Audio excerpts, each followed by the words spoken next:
Welcome to Drive the Daf, clear, structured explanation of the daily Daf in 20 minutes. You can even follow in the car.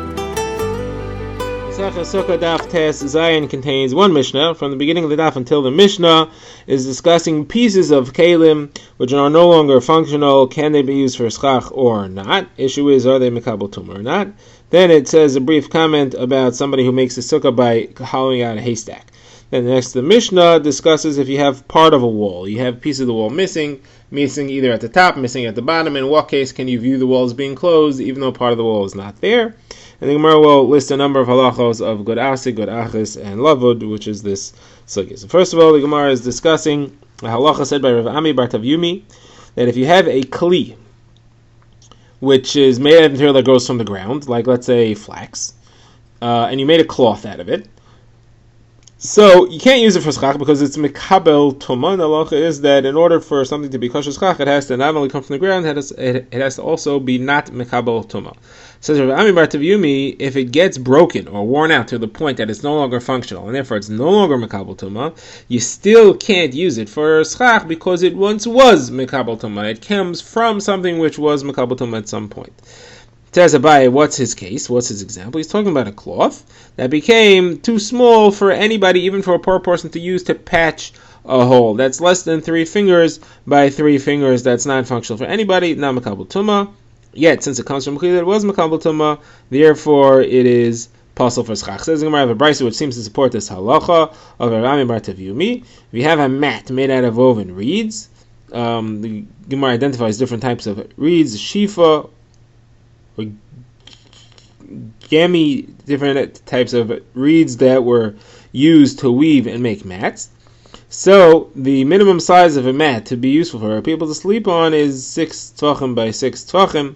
So the brisa says that if it broke or became ripped and now it's smaller than that size, you still can't use it for schach. And that supports his halacha that even though it's not mekabel tumah anymore, it's not functional anymore because it comes from a bigger kli, therefore it is pasal schach.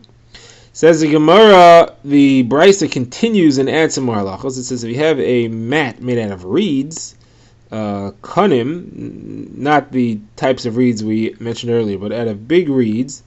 So if it's a very big mat, so that's a machlokes whether or not you're allowed to use it for schach. It depends what a standard large mat is used for. According to the Tanna Kama, you don't use it for sleeping on, you use it for roofing material, and therefore it's meant for schach, and you're allowed to use it for schach. It's never meant to be a kli to sleep on, and it's not mekabel tumah. According to Rabbi Eliezer, it is mekabel tumah. A standard mat is designed for sleeping on. However, they all agree that if it's a smaller mat than that, that's meant for sleeping on, and that is mekabel tumah, and you can't use it for schach. Okay, now the Gemara goes to the halacha of somebody who digs out a sukkah out of a haystack. That is, he had a very large haystack and he hollowed out a space within it that's large enough to be a sukkah, 7 tvachim wide, 7 tvachim long, and 10 tvachim high. So Mishnah said that's puzzle. That's not a kosher sukkah. You didn't put schach on walls and make a sukkah out of it. Says Rav Huna, there is a situation in which it is a kosher sukkah, and that's as follows. If you had a hollow, 7 tvachim wide, 7 tvachim long, and 1 tefach high, and you put the top of the haystack on top of that, you built up schach on top of that, and then you dug out that hollow and made it higher than 1 tefach, you made it to 7 tvachim, then it's kosher. Why? Because over here, the schach, when it was put on top, was put on l'shem schach. You're going to put schach on top of this hollow, l'shem schach. Now, it wasn't a sukkah beforehand because it was only 1 tefach high, but what are you doing when you dig into the haystack and make the space larger? You're making walls, you're not making schach. The schach you put on l'shem schach. And you had a hollow already there, so you were putting it on a pasal sukkah. Okay, it wasn't a kosher sukkah because it was only 1 tefach high, but as long as it's a tefach high, it does count as a sukkah. It just doesn't have kosher walls. So what you're doing is you're making walls after the schach is on. You know what? You're allowed to do that. You're not allowed to make schach become schach after it's already in place, but you're allowed to make walls after the schach is on. So here you're allowed to do that. Now the Gemara brings a brisa that supports it. The brisa says if you dig a sukkah out of a haystack, it's kosher.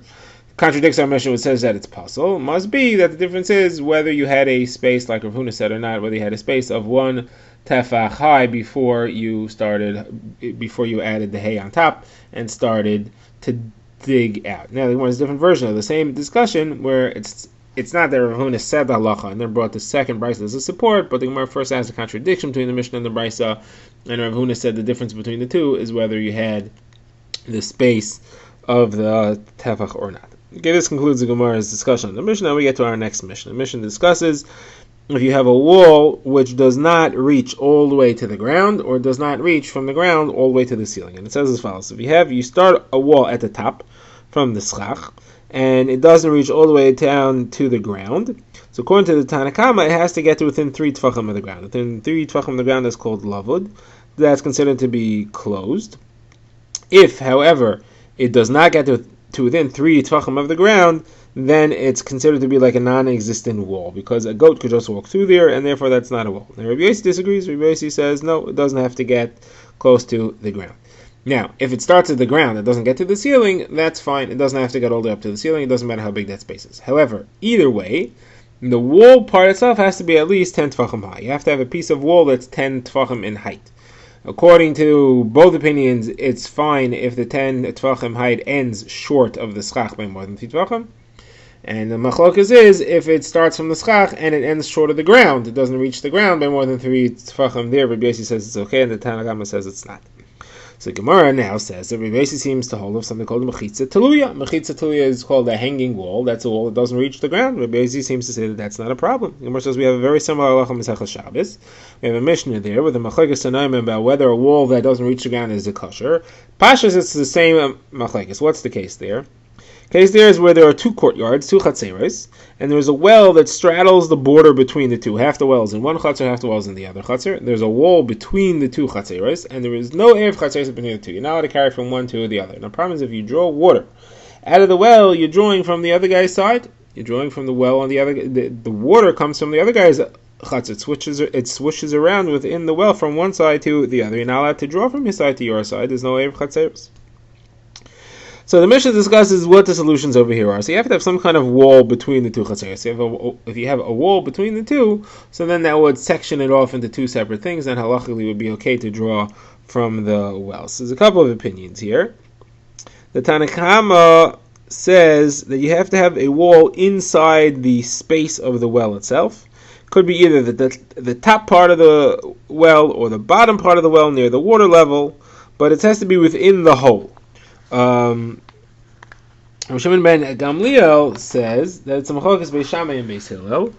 Beis Shammai says it has to be the top part of the hole. Beis Hillel says it has to be the bottom part of the hole. But all these 3 or 4 opinions hold that it has to be within the hole. Rabbi Yehuda is the only one who says no. The regular wall that goes between the courtyards, it goes over the top of the well. That's enough. So Gemara says Rabbi Yehuda seems to hold him chitza teluya. He seems to hold that it's enough if the wall is hanging and the wall doesn't reach down to the water. That's enough. We extend it downward on its own. Now, there's no kasha from the other opinions that could say that even within the well it's all right, as long as even if the wall's at the top of the well.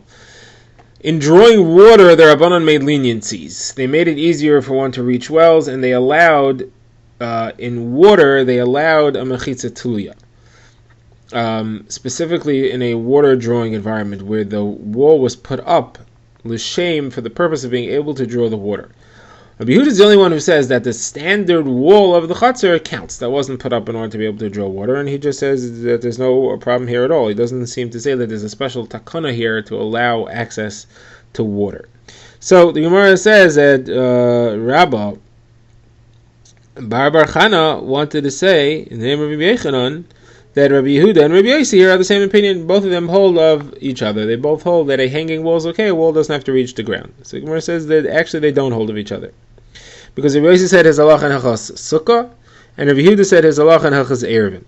So Rabbi Yossi said it on a issue of a deiraisa, and Rabbi Yehuda said it on a derabanan and hachas Shabbos. So it could be that Rabbi Yehuda would not say this leniency on a deraisa. He only said it on a Rabbanan. Erev Chatzeres is a issue of the Rabbanan. He wouldn't say it on a sukkah, which is a mitzvah deraisa. On the other hand, Rabbi Yossi, who said it in Hilchos Sukkah is a mitzvah saseh.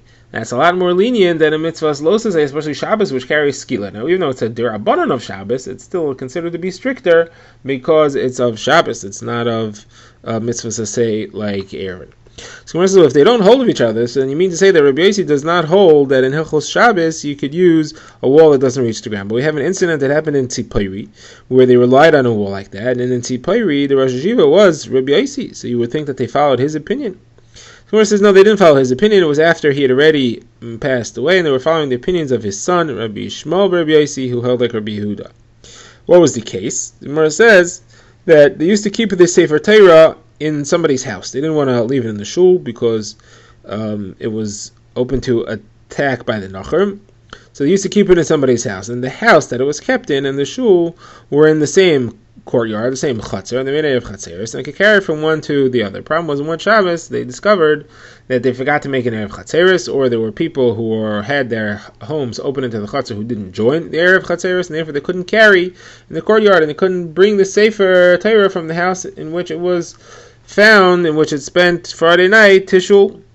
So Gemara says that they spread curtains on poles, and that made a wall, and that sectioned off those other houses, and therefore those other houses were not considered part of the chutzner, and it was just in a chatzeres between the house in which the Torah was staying and the shul, and then it was fine, and they were able to carry it to shul, and they were able to lay in there.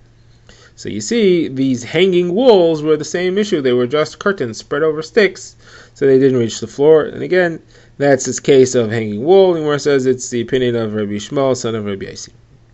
Now the Gemara just asks, how could they put curtains on the poles in Shabbos? How did they get the curtains to the poles? The Gemara says they didn't get the curtains to the poles. They were there. They came and they found them, and there they were. It's not that they actually went and brought them out there. Okay, now the Gemara adds a few halachos in this discussion of hanging walls. The Gemara quotes Rav Chizda, who says that if you have a piece of wall which is 4 tefachim high, you could make if it's slightly more than 4 tefachim, you can make a kosher sukkah out of it. How so? You put it within 3 tefachim of the floor, 3 tefachim within 3 of the schach, so that the schach is exactly 10 amas from the floor, 10 tefachim from the floor, and then you have lavud both at the top and at the bottom. You have less than 3 tefachim gap between the top and at the bottom, and everything's fine. The Gemara says, what's a chiddush? Of course, lavud at the top, lavud at the bottom. What's the problem? The Gemara says the chiddush is that you could do lavud twice, both at the top and at the bottom at the same time.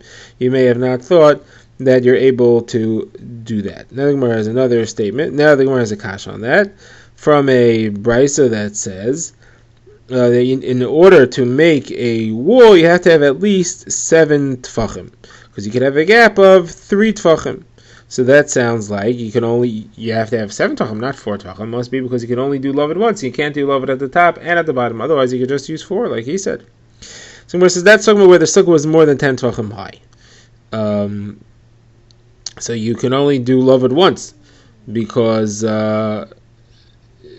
you don't have lavud to the schach. The schach is way too high. The only thing you have is lavud from the floor to the wall. So the wall has to be 7 tvachim in order that you have a total of 10 tvachim of wall, 7 tvachim of built wall, and 3 tvachim of lavud, slightly less than 3 tvachim of lavud between the piece you're hanging and the floor.